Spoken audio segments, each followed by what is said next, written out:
السلام الله عليكم ورحمة الله تعالى وبركاته. دمانتين سو دوادا aad baan idin salaamayaa. caawa saan ku balansanayn meetingkeenii amase virtual meetingkeenii aan kaga hadlaynay Docker ayaynu qaabanaynay. waxaan inoo casuuman Yaasiin Yuusuf oo ah software engineer ka guda jiray intii ugu dambeysay dhisida systemyada iyo markaasi hawlaha taga la xiriira. isaga waxa weeye shakhsiyan isu keen faahfaahin doona. inta la gaadhin kolley barnaamijkeenu sidii caadada ahayd intii hore joogtay waxay u qaybsamaa 3 qaybood ama 3 phase baynu kala qaadnaa. phase-ka koowaad waa phase-kan kaga hadalno waxa loo yaqaano inaynu dadka cusub u sharaxi karno community-geena TikTok iyo markaasi inta ugu badan waxyaabaha aynu kaga hadalno. halka phase-ka labaadna aynu markaasi guda galno content-keena aynu isugu nimi isagoo markaasi Yaasiin noo soo bandhigi doona hadda wixii uu markaasi doonayay inuu nala wadaago ku saabsan topic-geena aynu isugu nimi. iyo phase-ka ugu dambeeya markaasi inaan discussion yar yeelano oo markaasi aan kaga hadlayno waxa loo yaqaano aynu su'aalo ku weydiinayno Yaasiin la xiriira Dockerka amase markaasi topic-ga uu soo diyaariyay amase qaar kale oo ka baxsan oo markaasi la xiriira wixii uu expert isku yahay markaasi Yaasiin system samaynta waxyaabahaasi. marka phase-ka koowaad aan iska bilaaban doonaa. basically TikTok sidaan hore u sheegay waa community loogu talagalay amase aan u aasaasnay inaynu ku wadaagno hadba wixii markaasi tagga la xiriira amba ka ahaadaan trend caalamka amba markaasi ha khuseeyaan markaasi specific topics sida imika ka caawan ka hadlaynay Dockerka waxyaabahaas la xiriira. marka runtii intaan halka guda gelin TikTok marka hore waxay ku timi inaan aasaasno virtual community ka wada hadli kara tagga. runtii teamkii aan ku wada aasaasnay Allahu musta'an TikTokna waxa loo yaqaan Nextlogic waana team inta ugu badan sameeya systemyada oo markaasi adeegyada ugu waaweyn aan qabano waxa kamid ah inaan idea develop gareyn karno anaga noo gaara iyo sidoo kale inaan markaasi 101 coaching samayn karno oo markaasi la xiriira tusaale kale inaan coaching u sameeyno dadka new developerska ku ah markaasi amase tagga waxyaabahaas. marka in yar baan doonayaa inaan in yaro markaasi waxay ideooyinka ama systemyada ideooyinkan dhisnay la xiriira aan tuso marka ka bacdi insha Allah dil hayraado waxaan guda gali doonaa content-keena.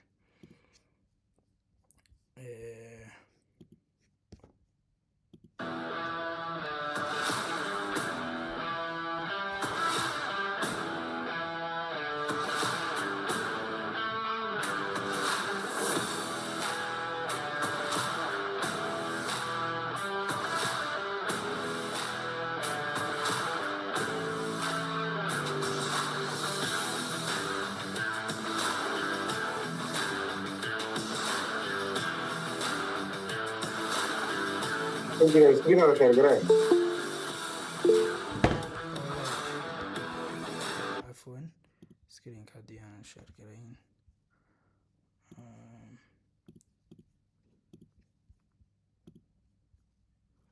right I think screen ka again si fiican loogu jeedo.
right kale intaas ma ku ekeyn doonaa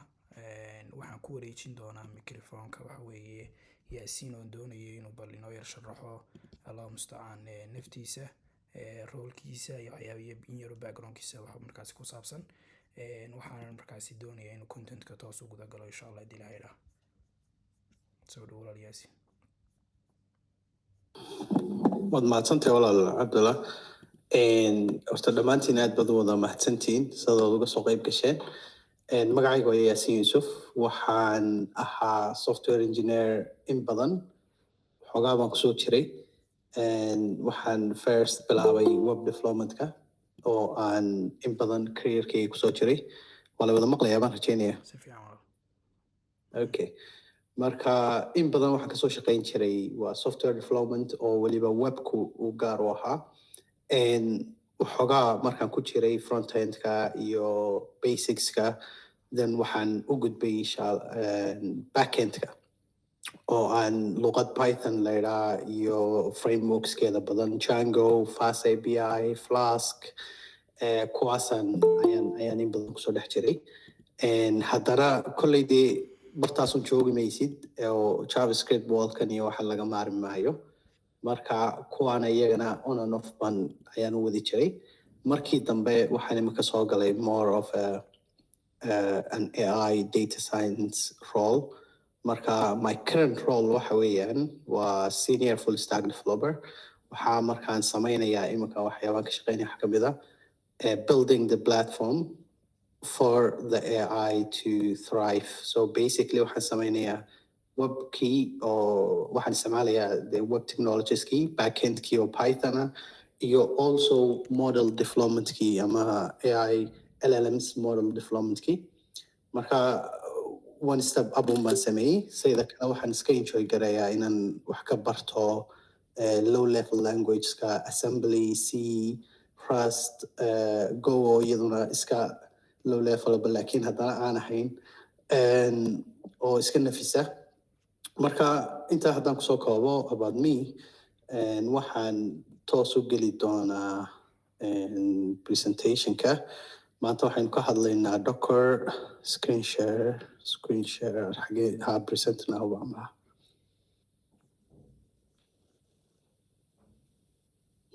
okay waad arkaysaan baan u malaynayaa screenkayga si fiican okay so Docker halaga raali xaalo xagga waxaan doonayaa inaan saan u arkaa ciddii su-aaliya waxay weydiinaysaan xaggan iska keeno Google Meetka and then I can blur now you guys can all see okay so Docker ayaan caawa ka hadli doonaa waxyaabahaynu ka hadli doonaa waa kuwa xaggan ku mention garaysan kasoo noqo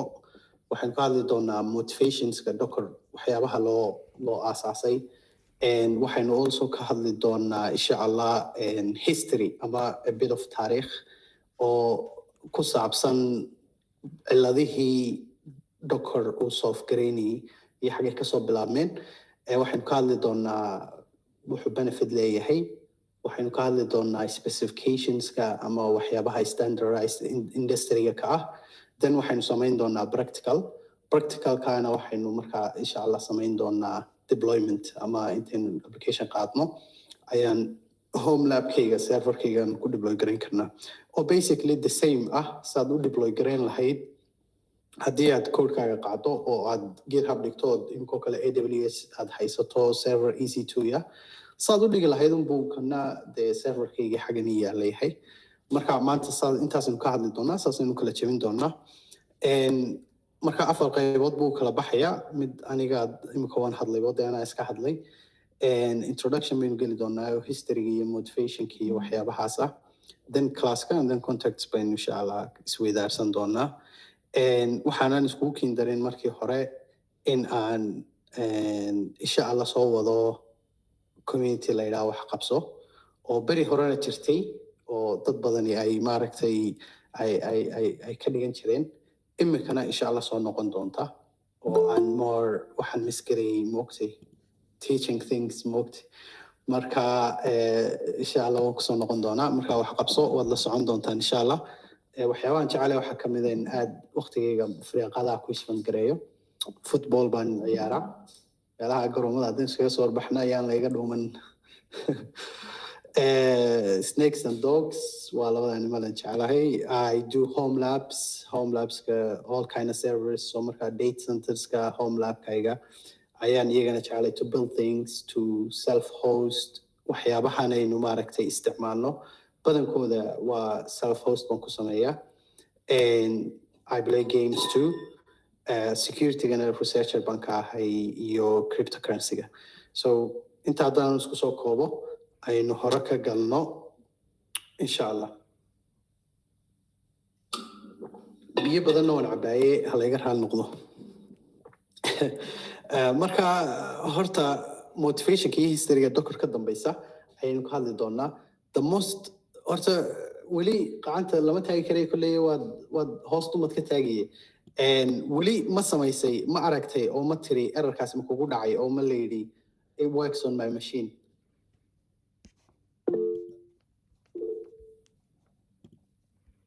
gacanta la taagi karaabe. So basically way dhacdaa waxyaabihii ugu badnaayee Dockerka badanka in loo fikiro ka dambeeyey ama solution-kan inuu yimaado ka dambeeyey waxay ahayd adigoo machine haysta oo setup ku dhamaystiran yahay ama Windows ba isticmaasha ama Linux ba isticmaasha ama Mac OS, but haddana anoo Windows labadeenaba isticmaalayna ayaan si setup aynaan si isku mida setup-keenu aanu ahayn. For example, aduu libraries ka qaar bad versions ka qaar aad install garaysay ana versions ka qaar marka code-kii aynu ka wada shaqaynayno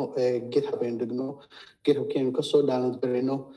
aynu ka bulgarayno inoo yimaado internal-keena ama local-kii and install garays iraahdo dependencies-kii baa iyaguna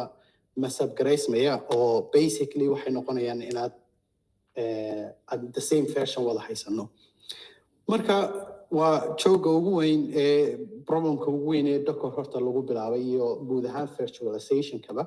waa problemkan in applications-ka la isolate gareeyo oo loo sameeyo application kasta environment dependencies-keedii waxeedii oo dhan ay ku jirto. Marka wixii horta motivation ka dambeeyey problemku xalinaya Docker waa intaa. Marka wuxuu isaguna easy noqonaya markaad wixii kala saarto in development-kii ay easy ku noqoto oo aad development environment-kaagii adiga iyo haddaad kun kale ka shaqaynaysaanba at the same ka dhigato aad just run garayso Docker Compose application-kii oo dhan oo ku bilaabmo adigoo aan u baahnayn inaad ka warwarto dependencies adigoo aan u baahnayn inaad ka warwarto configuration aad samaynayso. berigii hore intaan Docker u caan bixin waxaan xasuustaa markaan ka shaqaynay community-gii koobaad ayaa waxa dhacday shaqadeydii koobaad markaan ka shaqaynay ayaa waxa la oran jiray inta lagu dhiibo maalintii koobaad ee la haargaray ayaa lagu yiri war waxaad haysataa week waka code base ku waka sarab garee the week ban kolba Google galayo oo errorkan Google garee errorkan kala Google kale kan kala Google garee aan isla daalanayn. Marka berigii dambe waxaan xasuustaa ilaa markaan soo gaaray meelaha intermediate developer and Dockerka marka uu caan baxay oo waqtiga Malaysia joogay Malaysia dadku ay community ku yeesheen maalinna community-ga attend gareeyay then aanu samaynay Dockerized version of our code base. Marka code base-kaas oo aad u weynaa wallahi wuxuu samayn jiray oo handle garayn jiray almost 99 front ends but back end ka soo xidhi jiray oo different websites marka waxa laga yaabaa inaanad imika wali dareemin oo aanad dareemin problemku xadku leeyahay ama baaxadu leeyahay aad maaragtay markaad Docker gasho aad isticmaasho aad tiraahdo relief baan dareemay. Marka development-ka seamless buu kaaga dhigayaa team badan baa ku wada shaqayn kara si easy oon buuq badan lahayn. Hadhow toolo markaad qaado development-kii dhamaysaan la yiraahdo version-ka waa la release gareynayaa then painless bay ku noqonaysaa waayo already waxaad build garaynaysaa Docker image-ku baad dhigaysaa sida GitHub repository then repository markaad dhigto iron but server-kaagii SSH garaynaysaa ama whatever way you connect with then waad soo build garaynaysaa oo uu shaqaynayaa already. Marka deployment-kii iyo both development-kiiba wuu inoo sahlayaa. Haddaba container waa maxay ama Docker container waa maxay? So marka Docker wuxuu u shaqaynayaa image wax la yiraahdo jira image kaas waxa weeyaan for example haddaan idinku sharaxo luuqadaad wada garanaysaan object oriented oo kala haddaad garanayso class baa la sameeyaa oo ah blueprint imageku waa class basically waa class wuxuu sharaxayaa blueprintkii applicationkaaga marka imagekaasaad build garaynaysaa imageka waxaad ka samayn kartaa sida classka oo kale aad uga samayn karto objects badan containers badan oo the same ah ama meel keliya configurationka ka qaadanaya marka container haddaynu soo koobno waa lightweight standalone executable package of software ah oo ku package garaysan yahay wax kasta oo ay u baahan tahay applicationka aad rangaraynaysaa inuu si fiican u rangaraysmo marka for example imika dad python app samaynayso kale maxay u baahan kartaa python app horta waxaad u baahanaysaa runtimekii python inay python installed ahaataad u baahanaysaa waxaad u baahanaysaa for example haddaad database ku xidhayso postgres oo kale aad u baahanaysaa ama mysql oo kale ama mongodb kuwa waad u baahanaysaa also haddii aad frontend ku xidhayso waxaad u baahanaysaa react ama vue.js waxaas dhan baad u baahanaysaa so basically waxa aad samaynaysaa imagekaas oo kale imageka wuxuu ka kooban yahay markaa wixii aad applicationkaaga uga baahanatay se u rangaraysanto waanaad samayn kartaa multiple instances for example haddii aad serverkaagu load gaadho oo doonaysa inaad server kale aad deploy garayso is easy because image blueprint baad haysataa marka waad copy garanaysaa containerkaada xaggaa ka rangaranaysaa marka easily scalable bay applicationkaagi noqonaysaa hadhow toole markaad deploy garanaysaa so far waad ijoojin kartaa haddii ay wide waxaan geli doonaa waxyaabo yaro technical ah haddii aad wax fahmi weydo waad ijoojin kartaa ama hoosaad ka qoran kartaa hadhow baad weydiin kartaa su-aalaha marka waxaa jira waxa la yidhaahdo open container initiative waxa weeyaan markii uu caan baxay docker dad badani ay isticmaaleen kambaniyo badani ay la qabsadeen ayaa waxa dhacay in la yidhaahdo haddaba dee kolley docker oo keliya maahay tools kala jira oo iyaguna containers un isticmaala markaasaa la yidhi haddaba si aan maanta docker haddaan container u samaynayo ama aan u samaynayo tool kale container waa inuu standard yeeshaa wax standard oo kale waanu jiraa marka qoladana waxa group of companies baa isku yimid ay ka mid yihiin google docker laftiisa IBM Microsoft iyo qaar kaloo badan ayaa isku yimid waxay yidhahdeen haddaba aynu samayno standard opena oo loo qaato markay containerization-ka noqoto xagga loogu tago marka waxay sameeyeen 3 specification runtime specification image specification iyo distribution specification marka imageku waxa weeyaan specificationkaasi waa standard wax aad ugu shaqayn maayo containersku badanka waxay wada raacaan standardkan so imageku wuxuu markaa define garaynayaa ama uu qeexayaa waxa imageka ku jiraya waa imageka maxaa ku jiri kara in terms of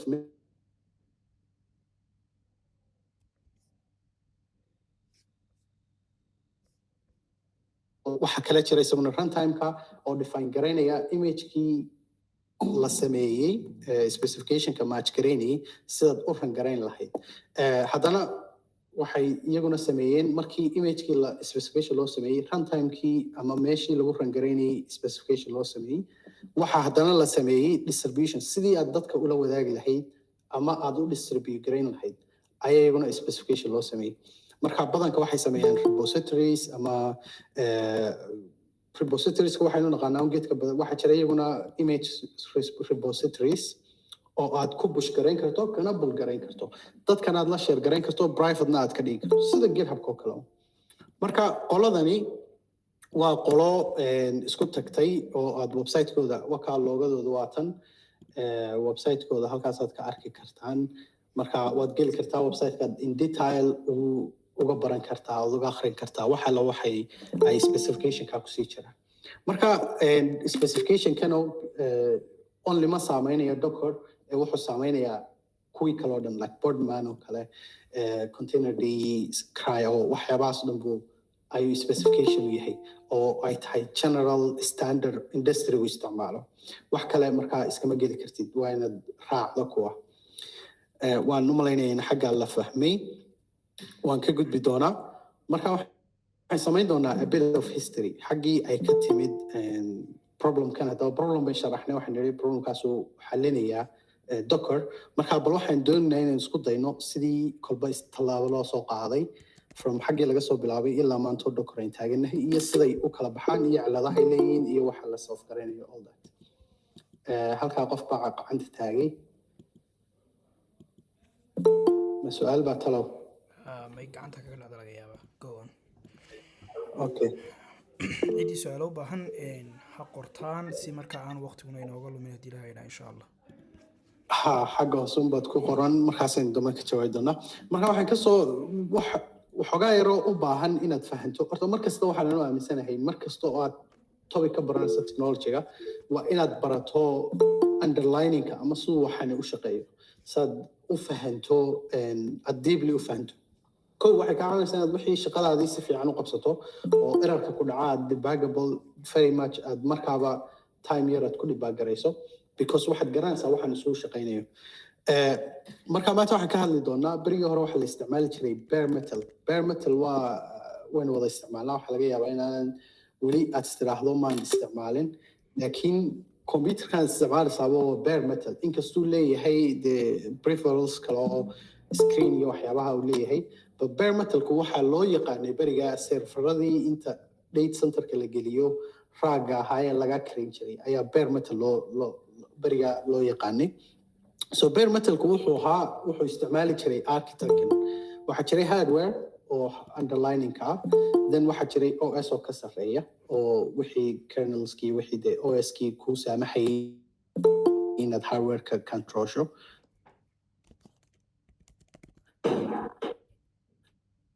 ayaa ku yaalay then markaasaa la samayn jiray binarieski install garayn jirtay fadlan iska yara mute gareeya haddii aan muted ahayn marka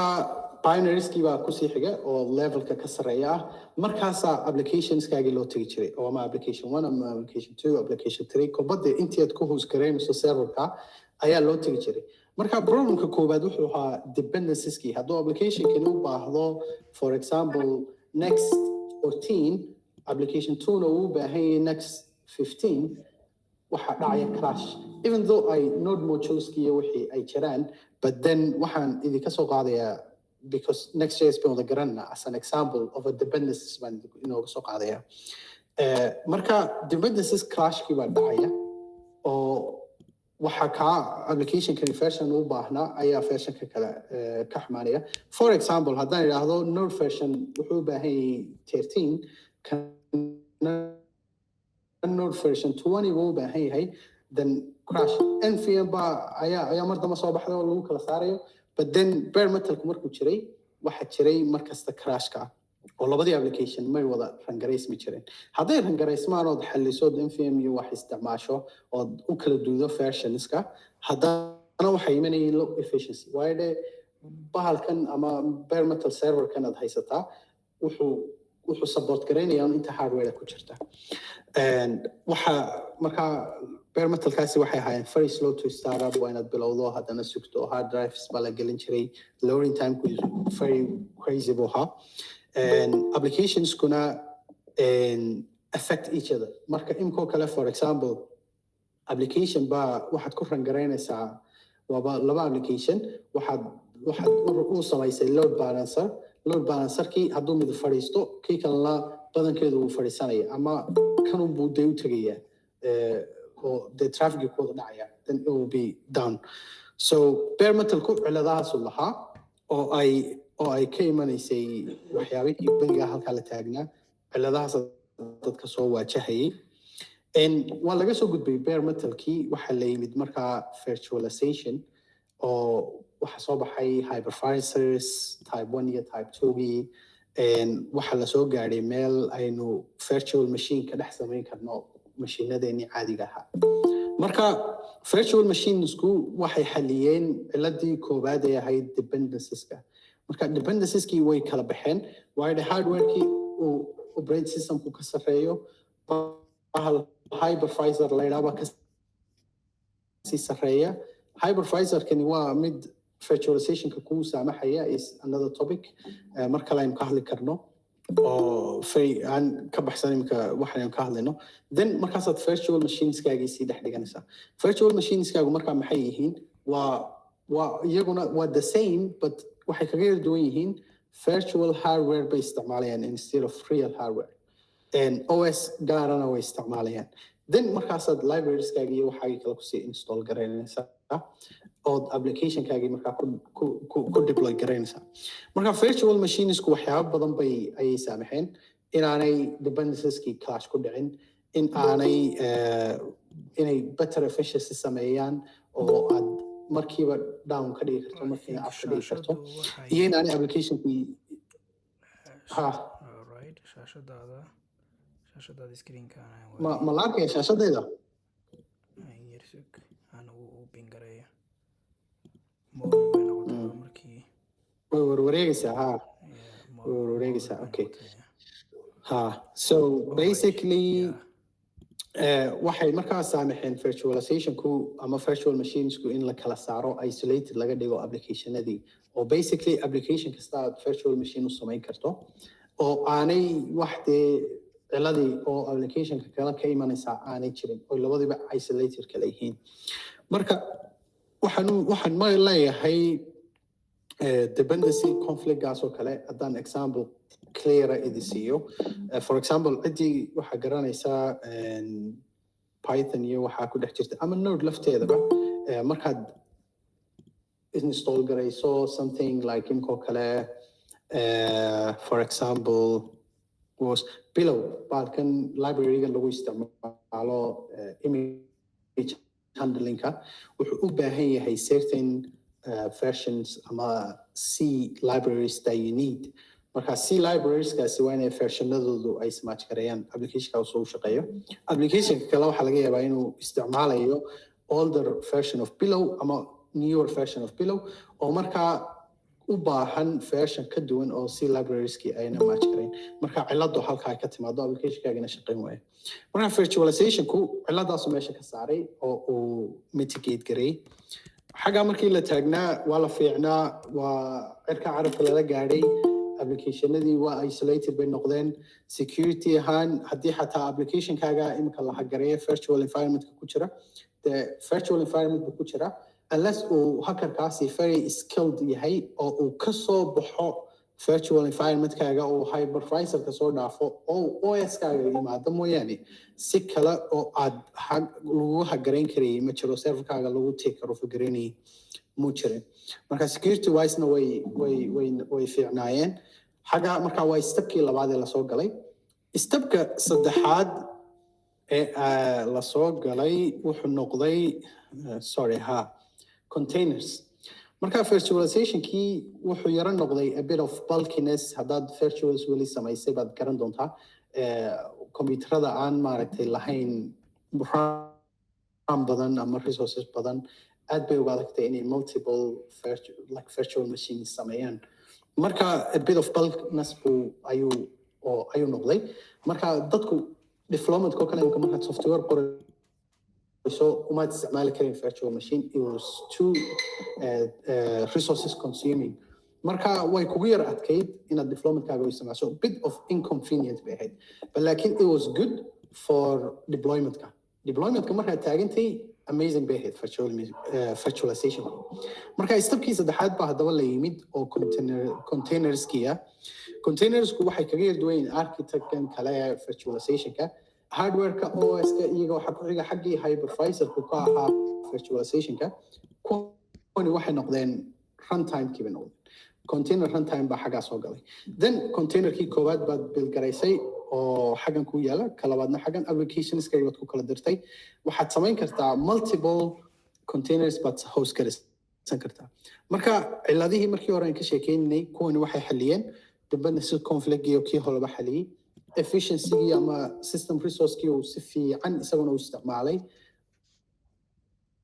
oo aan maaragtay labadii horeba ka fiican fast startup and shut down markii uu bilaabaya markiina uu isxiraya and it's lightweight enough inaad developmentkaaga ku samayso oo for example markaad codekaaga qorayso inaanad rangarayn maaragtay from terminal aanad ka rangarayn normal applicationkaagii ee aad actually samayso aad docker rangarayso oo ay isku dhowaadaan environmentkaagii developmentka iyo environmentkaagii aad hadhow ku deploy garaynaysa ee serverkaaga geliyay oo bit of ay ku yar kala duwanaadaan un maaragtay configurationka iyo environment variableskaaga marka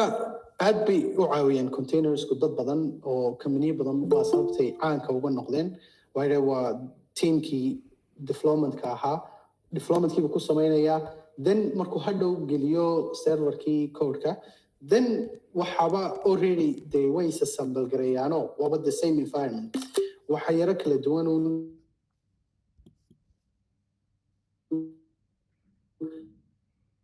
security things iyo security secrets iyo waxaas marka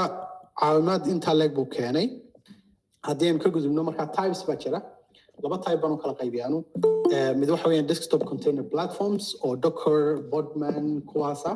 iyo container runtime oo imikoo kale docker container d iyo cry oo kala marka container runtimeku mar kasta wuxuu gelayaa container runtimeka kuwan kale ee containerska samaynaya waxa weeyaan waa kuwa kale kuleeya waa desktop marka haddaba containerska iyo virtualizationska waa la wada isticmaali karaa oo dad badan baa aad companiyo badan baa isticmaala si ay security sii habeeyaan una sii gaaraan halkaa aad labadaa isku darto cilad kala imanayso waxay noqonaysaa for example waxaad haysataa 5 virtual machine oo ay ku kala jiraan for example imikoo kale midkiiba 3 xabo containers marka waxay noqonaysaa intaa same ku manage karayaabaa imanaysa waa sababtay markaa halkaa soo gelayaan orchestratorska like kuberneteska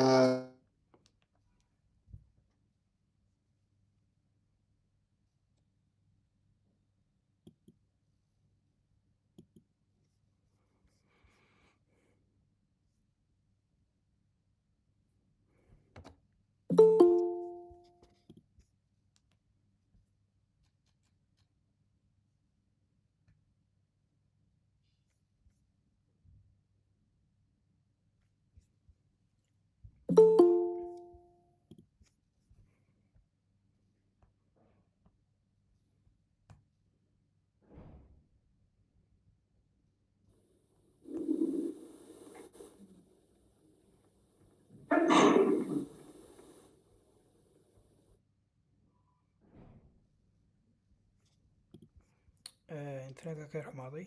in baan iska yarsi weynaaba soo noqonaya insha Allah dilaahay macid cabasho ka qabtaa jirta oo u baahan ilaan screenka halkan ma jirtaa screenkayga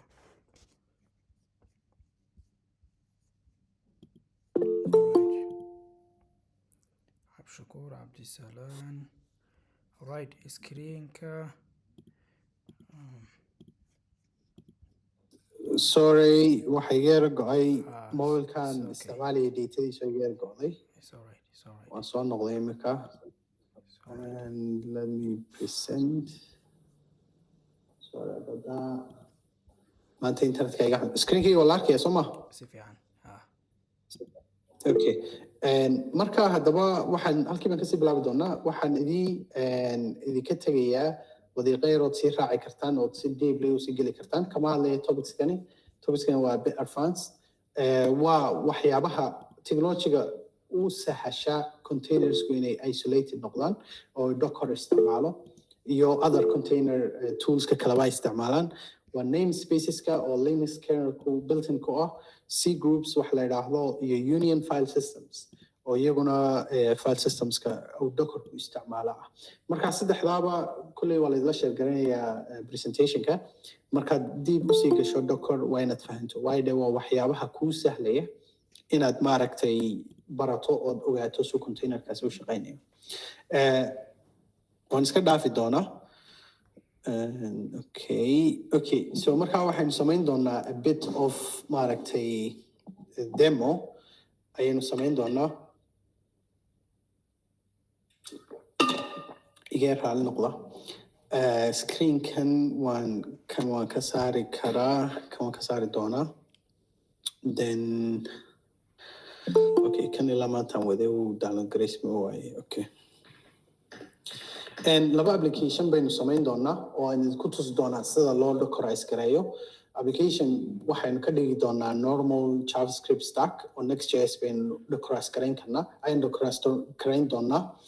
Application kalena waxaan tusi doonaa sida Python iyo Django loo dockerize gareeyo. Saad markaa multiple language saad u aragtaan siduu waxaan u shaqaynayo. In the meantime, Hello World-kii classic ahaa baynu samayn doonaa. Ilaa Docker ba Hello World la moogti.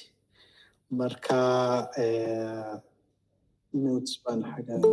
yaala oo aan doonayaa inaan kasoo kobiyeyo, so I don't have to type. Okay, so Hello World baynu odhanaa. Marka Docker, first of all, waa inaad Docker install garaysaa. waxaad ka install garayn kartaa docs, I think waa docs.docker.com/get-docker, I guess. Yeah, so haddaad Windows isticmaalayso iyo haddaad Mac isticmaalayso iyo haddaad Linux isticmaalayso waa saddexdiiba halkan aad ka samayn kartaa. Windows-ko kalaan Windows baan isticmaalaya marka labadiiba download garanaysa marka kaas waa download. Haddii aad isticmaalayso Linux-na isagana waa walkthrough dano from Ubuntu whatever kolba xagaad ka helaysaa ood ka install garaynaysaa. Marka Windows-ko kale waxaad install garaynaysaa waxa la yidhaha Docker Desktop. Docker Desktop-ku waa application-kan ma layla arkaya talo si fiican. oo la arkaya soo maakan Sug. Okay, I think Screen-kaaga share garaysan way laba screen baa ku share garaysan. kanun baa ii share garaysan browserka soo ma bal haddaba aan dib u share garayo sharing and then press it now.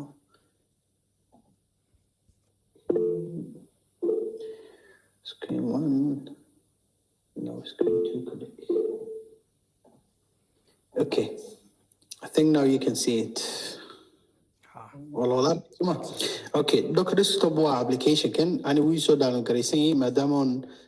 cilad internet yar haysatay waan iska sii download garayay. Dee waanan isticmaalaayo ma daily life-kayga kamidii waxaan hawsheedu halkan ku socotaa. Marka application-kan baad soo download garaynaysaa. Marka koowaad taa u furto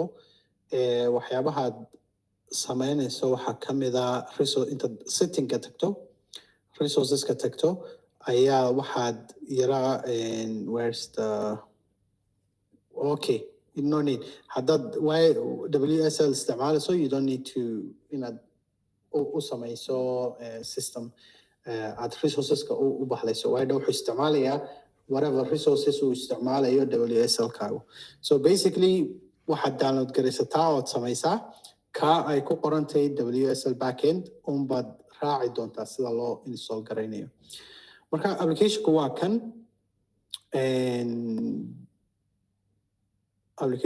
kan xaggan waxaa kaaga soo baxaya wixii aad containers haysatay. Containerska waa inagii soo sharaxnay. Xaggan waxaa kaaga soo baxaya imageskii aad haysatay ama imageskii aad build garaysay. Halkan waxaa kaaga soo baxaya wax volume la yidhaa. Volume-ku waxa weeyaan markaad container markaynu ka sharaxayno ku yar noqono. Containerku markuu kan yahay application-kaaga iyo libraries-kunba xagga ku jira. For example, haddaad doonayso inaad maaragtay data application-kaagu u baahan yahay aad ku store garayso OS-kaaga ayaad isticmaalaysaa Docker volumes-ka. Waynu u tegi doonaa iyagan saa loo isticmaalo. Builds-kan iyo waxan waa iska waa kutusaya waxay build-aa samaysay. It's just reporting containers. Marka application-kan markaad la soo degto waxa also ku install garaysmaya command line tool Docker command line toolkii oo ah docker -- version hadaad tidhaahdo command line toolkii baa isagana kuu soo baxaya marka bal aynu hello worldkii samayno ama hello worldkii docker waayo dee kaasaa dee waajibka aan la dhaafi karin marka wax la baranayo marka hello world basically hello world waa image ay docker sameeyey docker hub ku jira docker hubna tuso waxa weeyaan waa kan and docker hubna waa kan waa github repositories for imageska dockerka aad imikoo kale waxaad baari kartaa for example python waxaan ka helayaa python oo dhan iyo releaseskeedii waa kan kii dambeeyey bookwormkii marka book waxa weeyaan waa versionkii python iyo operating systemka uu containerku isticmaalayo so imikoo kale bookworm iyo slim bookworm baa jira basically waxa weeyaan si aad u yarayso image sizekaaga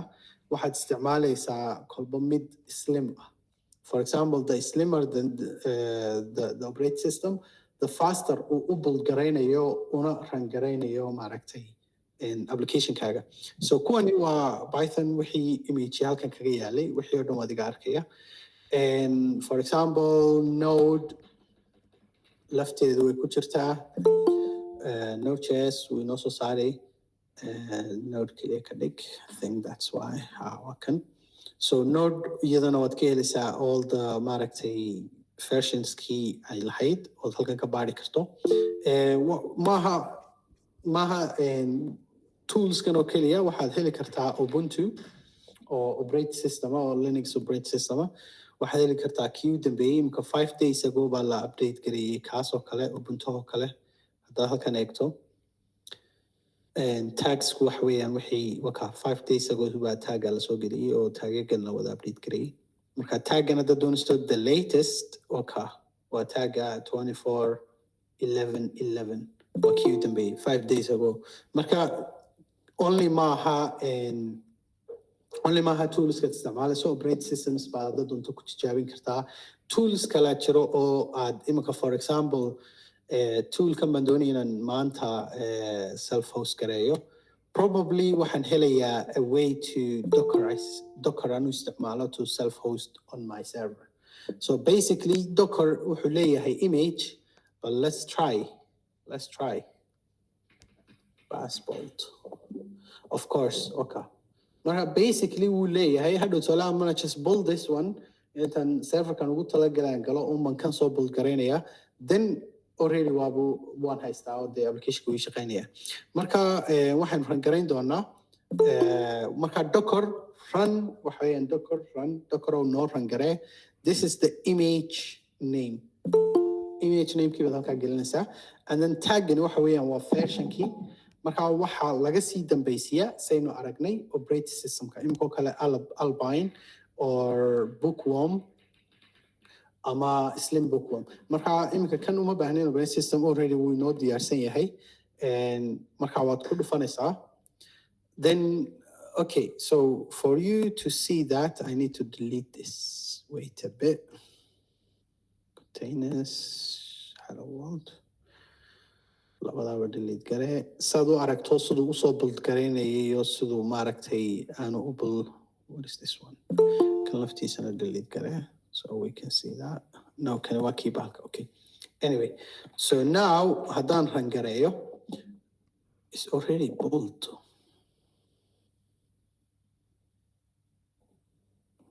oh okay wait hello world delete saad u aragto siduu u shaqaynayo ayaan doonaya in delete gareeyo kan okay and kana delete garee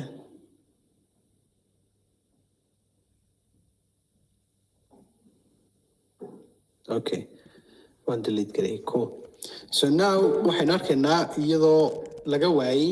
localkaygii aanu ku jirin marka hadduu localkaa ku jiro is just gonna run the image haddii kalena wuxuu tegayaa bahalkii docker hubkii then markaasuu soo build garaynaya marka okay so basically waa kan dockerkii oo hello worldkii oo kaa inoo soo saaray one thing umbaan idii sharaxi doonaa I think waaba iska sii gabagabo waxaan idin tusi doonaa sidaad u docorize garayn karto Next.js application. So this is your typical Next.js application. I just want to create Next.js app on this, but this is the Docker file. Marka Dockerku image markaad qorayso Docker file baad isticmaalaysaa. Docker file kaasi basically wuxuu kuu qabanayaa stepskii la marayay application-kaaga si loo dockerize gareeyo. So basically marka imika waxaan isticmaalayaa Node.js oo latest version-kiya iyo Albine operating system or Albine was very slimmed down version of Linux weeyaan. Marka waa very lightweight. And command kani marka command kasto pinkiyood arkaysaa waa command dockerku uu isticmaalayo. So marka from markaan leeyahay waxa weeyaan waxaad soo qaadaa oo Docker hub ka soo build garaysaa and node Albine, then waxaad ii sarab garaysaa a working directory ama meel aan ku shubo codekayga. Then waniga sarab gareeyay /app baan ka dhigay. And haddaba markaa Docker wuxuu u cache gareeyaa stepskaaga siday u kala horeeyaan. Marka imika haddaan halkan copy gareeyo back.json-ka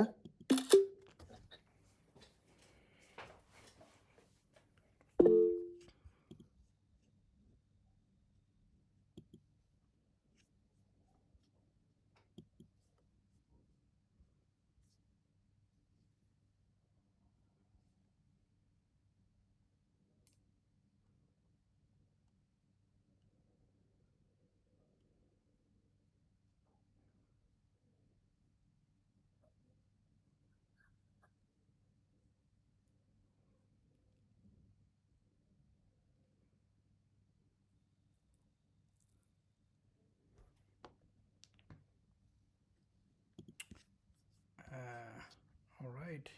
khadku maadana ka xumaaday.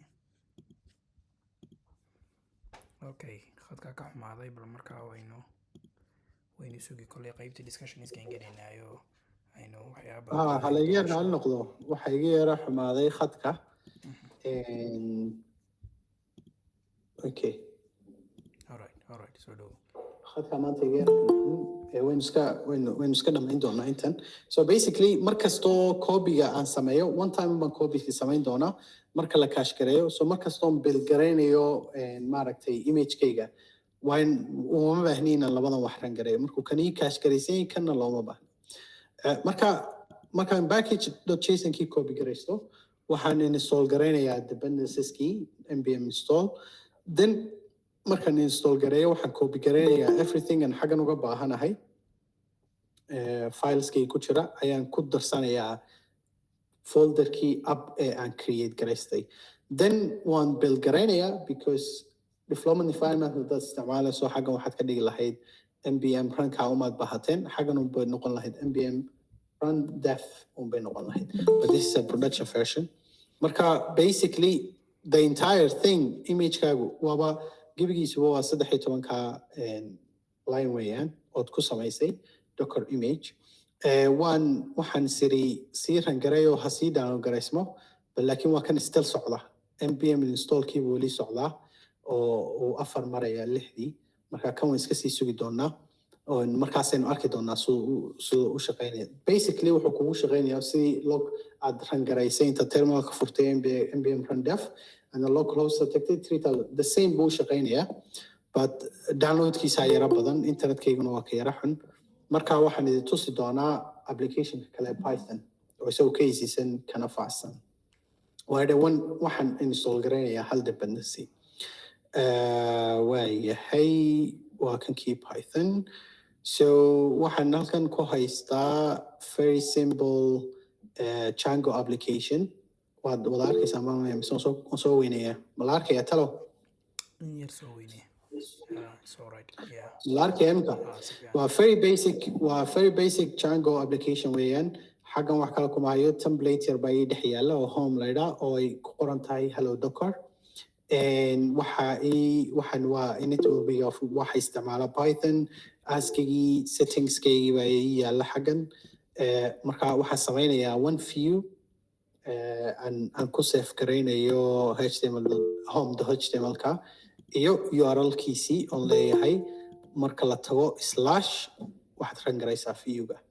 waaba basically waa simple as that then docker file-kaygii baan u yimid marka halkan marka labada waxaan idinku kala duway saad u garan kartaan inaad Node.js isticmaali karto kaliya Alabina iyo inaad ku dari karto version-ka aad doonayso Node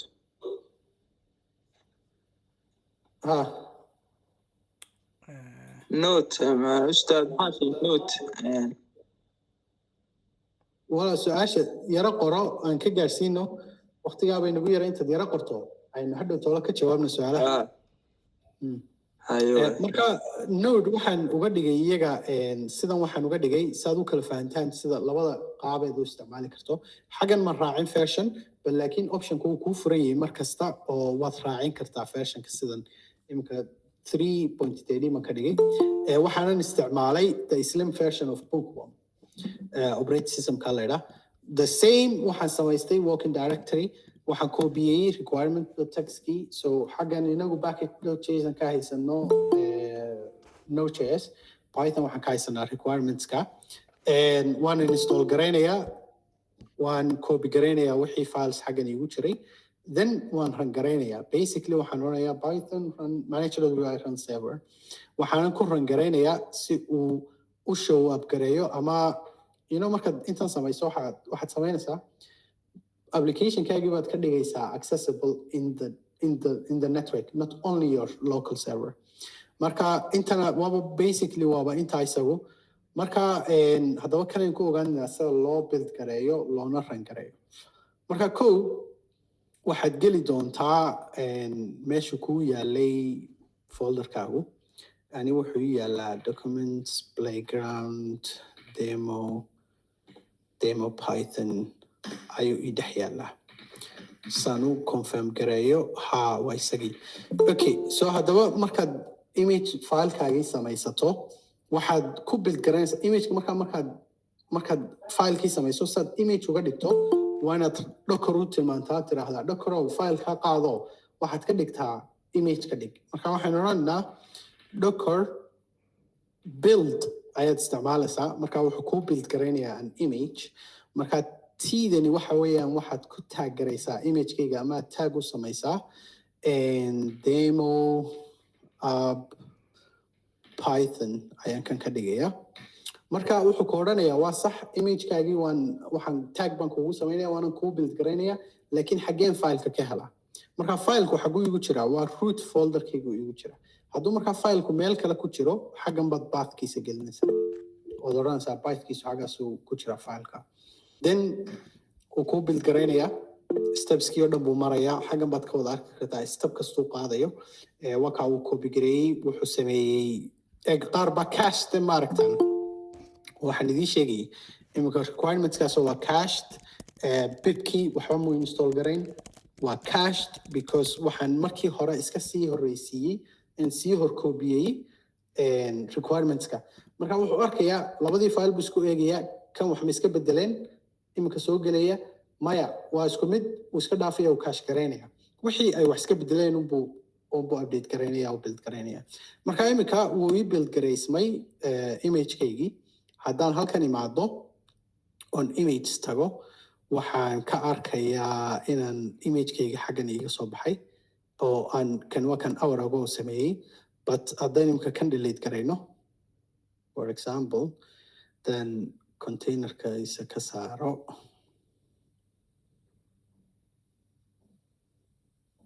delete okay image-kan hadaba ka saar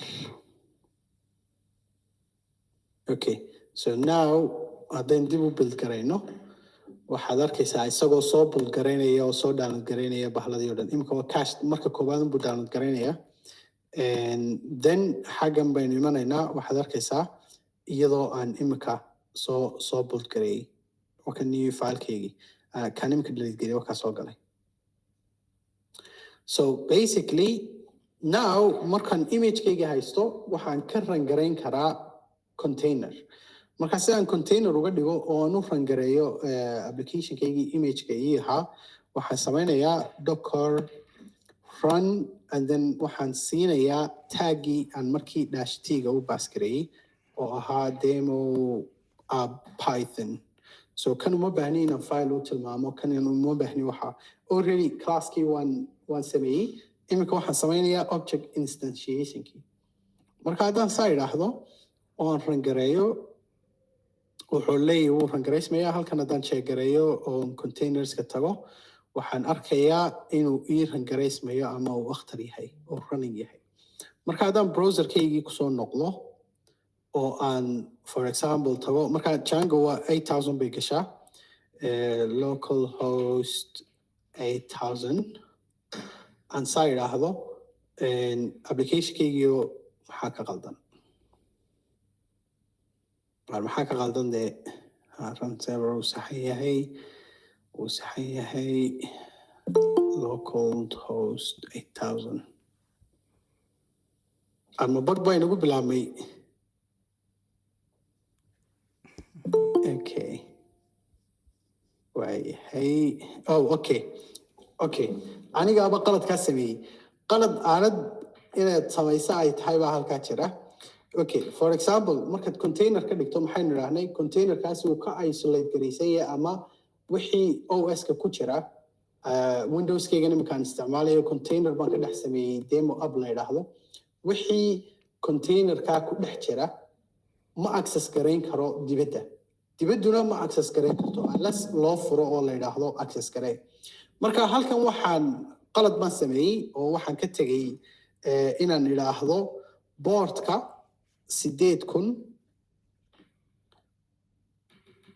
8000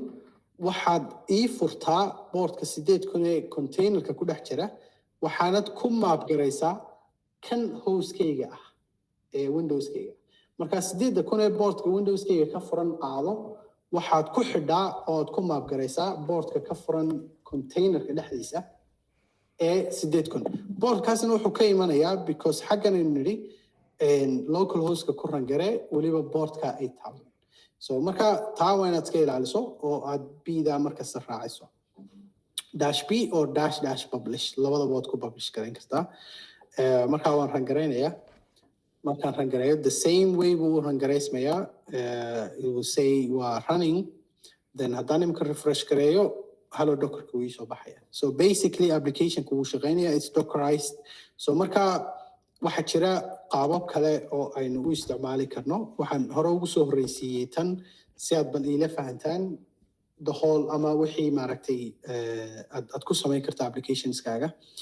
waxa kaloo kanoo keliya ku isticmaali kari maysid, waxaad samayn kartaa imikoo kale for example haddaad software doonaysa inaad si quickly u taskarayso version cusub oo waxaa soo baxayba for example database for example Postgres baa version cusub soo baxay waxaana doonaysa inaad taskarayso. bal imika aynu rangarayno commandkan I think waxa yara commandka imika la arkaya soo maha. markii hore -- taasaan la arkayn waa waxyaabo terminalkaygu sameeyo. so basically docker run waynu garanaynaa waa docker run. xaggan inf waxa weeyaan environment variable. sababtaan u baas garaynaya environment variable kana sabab kale maaha Postgres ma shaqaynayso haddaanan u baas garayn password ama imageka Postgres ma shaqaynayo ma isticmaali karo. marka halkan waxaan u publish gareeyey port 5432 waa basically boardkay ka shaqayso Postgres default-ka ah. marka waxaan leeyahay boardka ay Postgres ka rangareynayso in the container waxaad u furtaa ka outside-ka. marka let's do this. okay waan rangareeyey. marka imika already waan sii download gareeyey. waxaan garanayaa inaan internet issue haysto. wuu build garayn lahaa docker hub buu tegi lahaa wuu kasoo build garayn lahaa then markaasuu ina tusi lahaa. marka halkan waxaan ku haystaa database is ready to accept connections basically. marka waxaan samayn doonaa waxaan furi doonaa pg admin oo aan odhan doonaa already waaban ku xiray databases and then halkan Postgres baan ku haystaa. so Postgres then tables maan haystaa. I don't think aan haysto. okay tables malay. so waxaan samayn karaa waan create garayn karaa table where's the query tool? Okay. And then waxaan tusi doonaa, okay, kanoo kalaan rangarayn doonaa. And then basically I successfully waxaan create garay a table intaan ku xidhmay Dockerkii aan imika samaystay. And basically markaa imika waxaan haystaa a table, I think, yeah, table baa ii jira, and I can do anything. Like I can select everything is empty, I can insert it, I can do whatever with it. So it's actually working. It's actually working. Marka basically haddaad doonaysa inaad wax yar tijaabiso, you can use it for that, Docker ahaan. Marka kan waan xiri doonaa, waxaan tusi doonaa another way to use the Docker. Okay. For example, waxaa soo baxay operating system cusub that you want to test it out. So basically imika waxaynu pull up garayn doonaa sanaad ku arkaysaan Ubuntu. Ama haddaan command kan sharaxo, wuxuu inoo rangaraymayaa containerkan, imagekan la yidhaahdo container inooga samaynayaa Ubuntu. Waxaanu ina siinayaa interactive shell. Marka interactive shellka aan ka exit gareeyana, containerkani ma sii joogayo oo laguma store garaynayo localkayga, waa la saaraya, remove. Marka RM taasi waa remove. Marka aan ka dhamaysto containerkaygan, iga saar baan leeyahay, wax uma baahniye. Marka basically haddaan imika kan rangareeyo, already waxaan ku dhex jiraa Ubuntu shell. I can do ls, I can do, I think it was cat or lsp dash name or release. I think it was like that. I can't remember, but this is a fully featured Ubuntu. We can do, we can try bing.google.com. Okay, Bing's not installed. We can do apt update to install it. So literally I'm using Linux Ubuntu Hagan, and I can test things out. Hadan marka aan wax test garaynayo operating system yaro quick markaaba waan helaya, and then I can do uninstall. I think it was bib util bing dash yes. Okay, I think waa spelling ba halka dhacay. Okay, so now Bing is installed. We can go Bing, google.com, and then we're binging google.com basically. So we can just test it out, anything. And when I exit, this container is not saved at all. So if you want to keep your storage tidy, waxaad samayn kartaa, waxaad ku isticmaali kartaa the maaragtay flagga rr-rm. And marka Docker is basically inta waxyaabihiisa badanka ugu yuusufsan waa inta. Waxaan jeclaa inaan waqti badan sii haysano on Docker Compose aan sii galo, Docker Swarms aan sii galo, oo aan more details u sii galo. But I think we can make another maaragtay waxaan qaban karnaa party 2 sayn usii no inaan maanta ka wada gaarsiin karayn ba u eg tahay. Marka waxaan sii wadi doonaa questions penska, any questions xagan hataa error baa ku jiray. Okay, any questions? aad baad mahadsantay walaal Yaasiin, allahu mustacaan. Waxaan dareemayaa inay dad badan oo jiraan meelaha qaar ka lumay sideedoo kale, aniga lafteeda meelaha qaar waa ka lumay. Marka runtii topic walba in lagu ogaado uun waxoogaa overview-ood ka haysato waxay kaa caawinaysaa hadhow oo kale inaad garan karto haddii xataa aad u baahato shayga aad u baahan tahay. dadka qaar baa jira tusaale kale programming languageska dhakada ka garanaya, hadhowna garan karaa marka system loo baahdo in la dhiso which programming language baa kusoo baxaysa in systemkaasi lagu dhiso. Marka runtii Docker waxyaabihii ugu waaweynayaan event kama qabno wax ka mid ahaydun dad baa jira yani maqlaya Docker containerization iyo waxyaabahaas oo dhan maqlaya, markaasi inay ogaan karaan xog dheeraad ka heli karaan waa maxay Docker basically. So waxaan iska bilaaban doonaa qaybteena saddexaad ee ahayd inaan discussion yar ka yeelano wixii content la xiriiray, yani iyo qof walba doonaya inuu su'aal weydiiyo Yaasiin la xiriira dhinaca development-ka iyo system samaynta. marka anaa idiin furi doona si aan idiin soo dhaweeyo waxa weeye fikirkiina waxaan doonayaa isin weydiiyo as a real life example markay timaado nolosha caadiga ee exampleka example keebaad sooran kartaa way ugu dhowdahay haddii lagu yidhaahdo tusaale kale Docker waa maxay Okay, waxaan oran lahaa real world example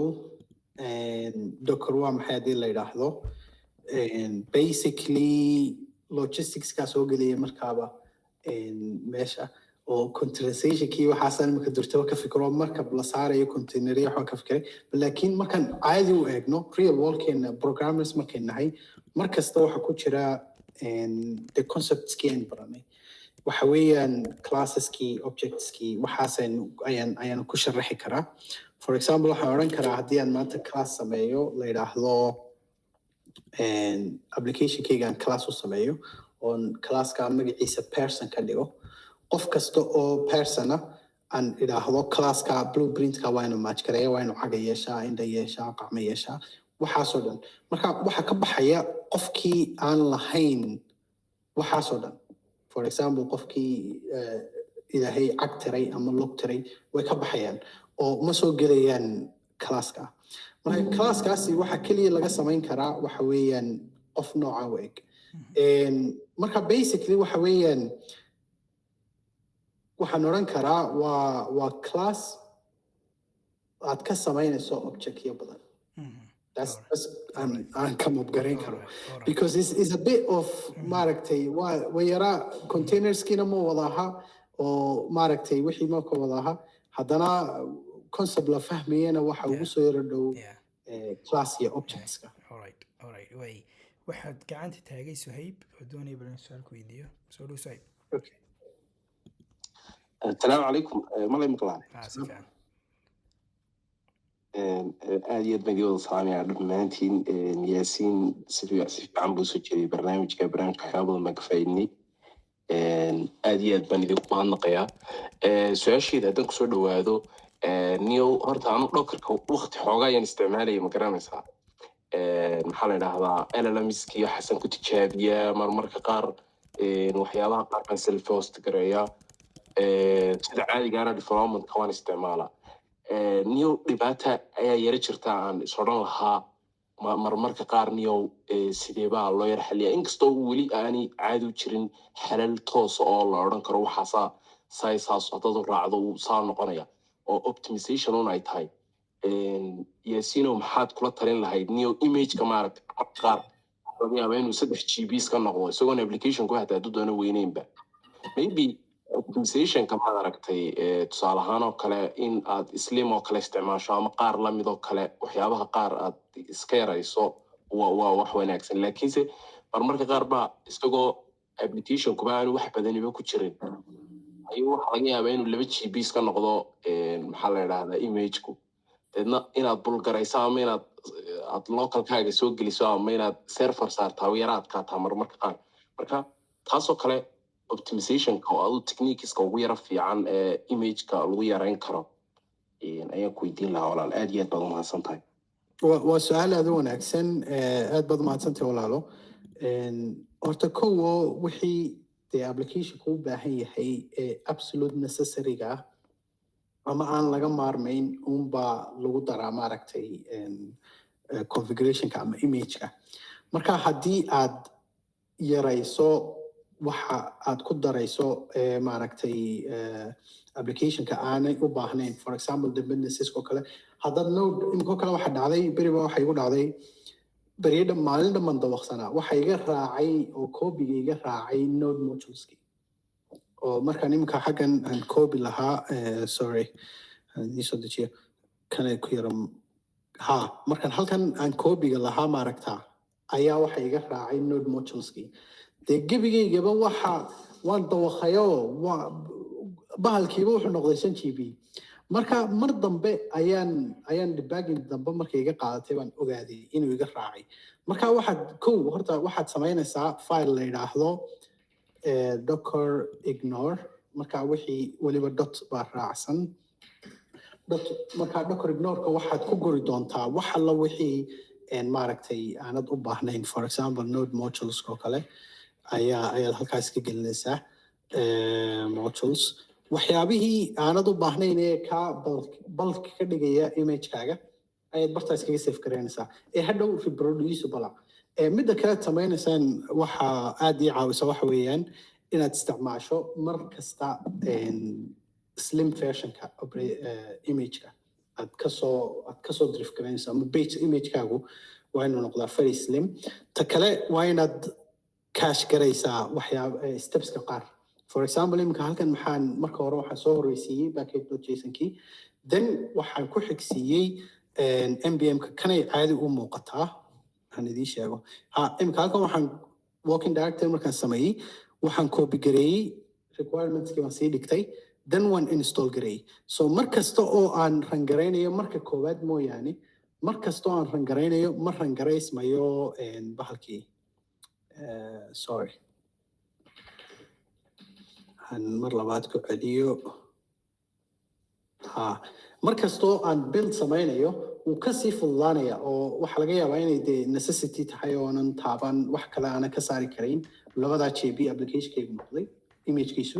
wax kaloo optimization oon ka samayn karaana aanu jirin marka waan cache garaynayaa saanu multiple igu noqon labadaa gb markasta aanan maaragtay u build garayn iminka kanoo kale waa la cache gareeyey kan uu cache gareeyey pip installkii uu cache gareeyey haddaan requirements.txt-ka wax ka bedelo markaaba labadaba uu dib ugu rangaraynaya marka aad cachingkaana inaad isticmaasho wixii kale maaragtay aad ka tegi kartana aad iskaga gurto docker ignore ayaan kusoo gabagabaynaa waxaan ku daray migrationskii database migrationskii iyo node moduleski baa iyaga raacay noqday dee madaxa xanuunay wallahi iska hawl badanta technology-ga madaxa iska ka xanuunaya mararka qaar baad adigoo daalan baad waxa laysa odhanaysayo maase wax koos marayaan mogti la iska dulqaataa anyone else doonaya inuu su-aal weydiiyo yaasiin aan xataa hadduu doonto la xidhiidhan badhowkarka software developmentka la xidhiidhi kartaa website developmentka is there anyone all right way chatkan waxba laguma qorin soo maha chatkan waxba laguma qorin markii qofka gacanta taagay mooha cartan baa u horeeya soo dhawaal maxamed cartan وعدوها والله السلام عليكم ورحمة الله وبركاته. عليكم السلام ورحمة الله. ياسين يا عبد الله بن إسلام يا ما سنتين يا ولي ياسين قيان ياسين أبان وما عليني قاب كنوس وجدي. إنت صار وقت متقنا أنت دم بكاقب صدي هدنا وحنا حيدك أول دنيا متقنا برشة نوعنا برقف قبله وقعه كلام حد كل تلين الساعة مش عارف تلاهم بان الدنيا ياسين قبله يا هاي إنه روينه برتو. talada arkin ismiyada okay marka aad bilowga tahay aanad hore u isticmaaleen docker ama aad imika u soo gelayso ama backgroundkaaga technology-ga uu iska xadidan yahay waxyaabo meelahaad ka bilaabi karto waxa ka mid ah horta basicska inaad ka soo dhisto application-kan aad doonaysa inaad dockerize garayso waa inaad horta si fiican u garanayso oo aad garanayso say stepsku u kala horeeyaan build systemskeeda build systemska application-ka aad programming language-ka ama tool-ka aad isticmaalaysaa siduu ugu shaqeeyo waxaa markaad kasoo dhex baxdo waxaan kugula talin lahaa inaad mar layba iska badato docker inaad baranaysa iyo inaad wax kala baranaysa tani kuma xidhna mar layba way ku anfacaysaa inaad iska barato basic linux commands-ka aad saad u rangaraynayso terminalka friendly la noqoto oo terminalka maaragtay aad isbarataan markaad labadaa kasoo gudubto then toos u gal dockerka oo baro wax ka baro insha allah waxaan share garayn doonaa resources ama video youtube iyo isagoo qoraala kana waa laydila share garayn doonaa slideskana then halkaasaad ka bilaabi doontaa insha allah walaalo allana kula garab galo annaguna ku garab taaganay waxaad u baahato nagu soo daa oon ka jawaabaynaa waan ku qacan qabanaynaa aad baan mahadsantihiin insha allah aad baan ku salaamaya injineer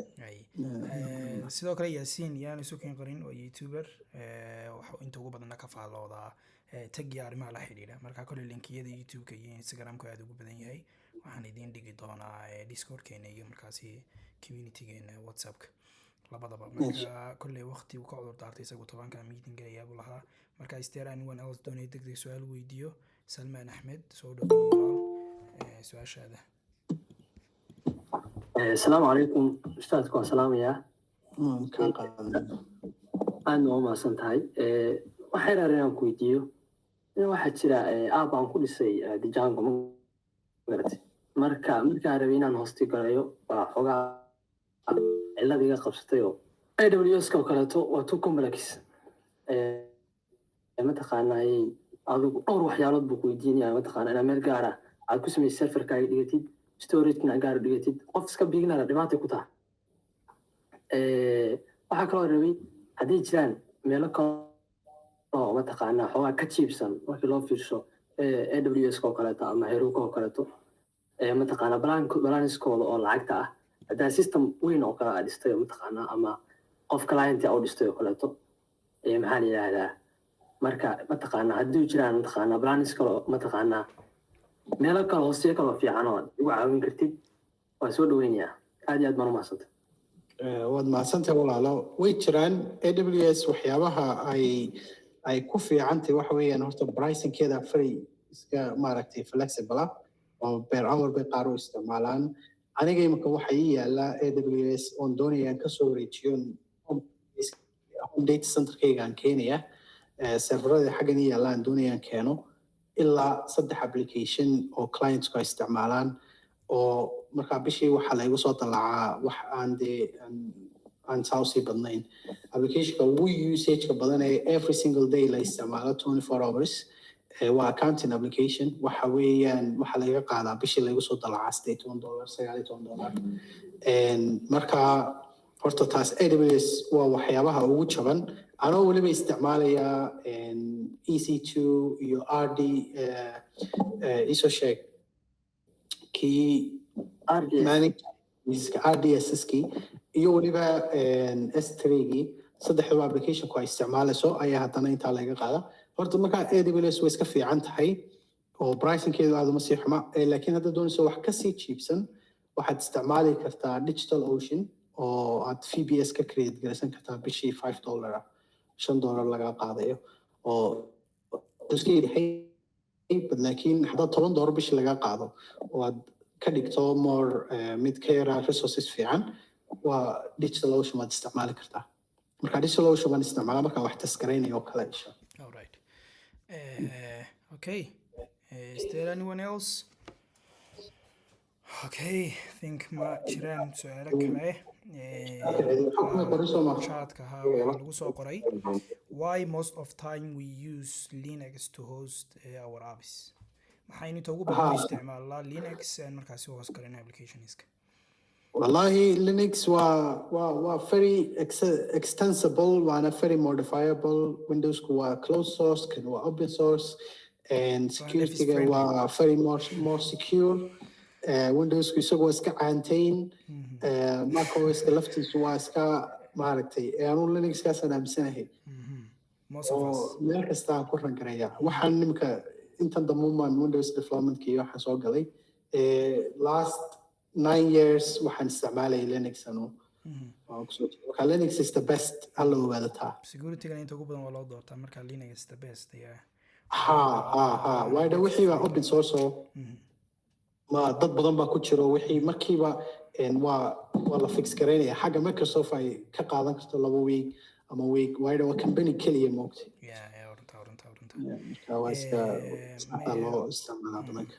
okay all right halkaasaynu kolley ku eekayn doonaa meetingkeena dhammaantiin aad baan idinku mahadnaqayaa sida quruxda badan aad uga soo qayb gasheen yaasiinna waxa weye waqtigiisa uu inoo horay aad baan ugu mahadnaqaynaa insha allah kolley fetch one meetings ka dambe aynu ku kulmi doonaa insha allah dil hay'adda topic xiisa badan aynu insha allah keeni doono waxaan doonayaa laba update inaan idinka daba geeyo oo ah runtii inaynu yeelanay madal TikTok oo YouTube oo markaas inta ugu badan aan ku soo bandhigi doono waxa loo yaqaano virtual meeting aan duubno iyo sidoo kale tutorials aynu markaas ka diyaarin doono hadba vote-ka aynu ku qaadno ama si codaynta aynu ku qaadno madasheena ama si platforms kan isticmaalna Discord iyo WhatsApp community labadaba marka runtii waxaan doonayaa intaan horta communityga ku jirin waxa weeye linkiga waxaan usoo dhigi doonaa chatka, haddii kalena waxa waxaad ka heleysaan baraha bulshada haddii aad ku qortaan tech talk oo markaasi halka communityga waxa weeye linkeeda inta ugu badan ay yaalaan. Inta ku jirtana waxaan ka codsanayaa in runtii booliska aan dhowaan bilownay weliba maanta u dambayse inaan wadno insha Allah ay markaasi codaynta bal ka qayb qaataan si aan u ogaan karno bal analyticska waxyaabaha markaasi aan doonayno. sidoo kale intayna halkan ku jirto baa og weli mana announcement garayn insha Allah on the way waxa ah hackathon-kii koowaad ee community-geena u qaban doono insha Allah bidmillahi kariim, kaasoo markaasi aynu ka baaraandegi doono hadba project-ga lagu dhisi doono haddii la hayraa. marka kale groups baa lasku qaybinayaa daas waaban boolkii ugu horeeyay uga dhignay inaynu categorize karayno dadka oonu qayb kala jebinay iyadoo markaasi aan ku kala ogaan hadba stage community-ga cidda ku jirta ama advanced ba ama intermediate ba ama beginner ba waxyaabahaasi. tutorialskan runtii Discord-ka waxa yaala codayn aanu qaadayno which tutorial ba lasoo duubaa, marka runtii taana waan jeclaan lahaa inaad kasoo cod bixiso haddii la yidhaahdo insha Allah bidmillahi kariim. aad baad u mahadsantiin dhammaantiin, khayr baan idinku ogahay, habeen wanaagsan. Waad mahadsantahay, aad baad u mahadsantahay. Bye bye.